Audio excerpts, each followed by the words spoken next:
এটা spot date বাচ্চারা ওই ভূমিকম্প দেখে আপনার ওই রাস্তাতে যাইতে নিয়েছিল, পরে আপনার ওই যে ওয়াইল্ডটা উপরে এসে পরে আর কি।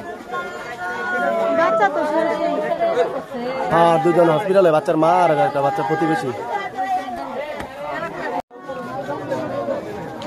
তো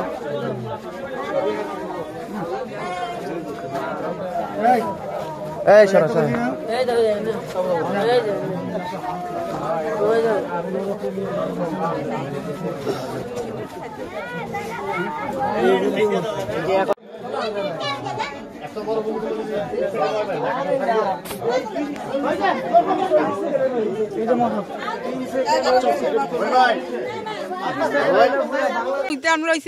অনেক আওয়াজ হয়েছে, শোষো আওয়াজ হয়েছে, এরম জীবন দেখি নাই। ফুলাফান টুলাফান সবাই এরম দৌড়াদৌড়ি তৈ আছি, দোয়া ভরতাছি, কলমা ভরতাছি, একজনে একরম করতেছে, একজনে এক ডরে দৌড়াদৌড়ি করতেছে।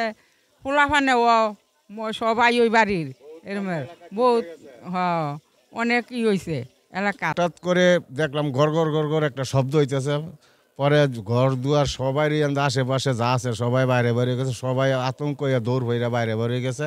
খুব ভয়াবহ, আমি মনে কয়েক বছরের ভিতরে এরম ভয়াবহ দেখি নাই। আর আশেপাশে যে গোলাকান্দের একটা জায়গা আছে, ওইখানে এক ওয়াইল পইরে এক শিশু পর্যন্ত মারা গেছে। মানে অনেক সবাই মিলে আতঙ্ক, মাথা আমার মনে আধা ঘন্টা পর্যন্ত আমার খালি মাথায় ঘুরাইছে, এত ভয়াবহ এই ভূমিকম্পটা হয়েছে। অনেক বছর ধরে এরকম ভূমিকম্প আর দেখি নাই। এবং সব মিলে ভূমিকম্পের অবস্থাটা কি ছিল বলেন?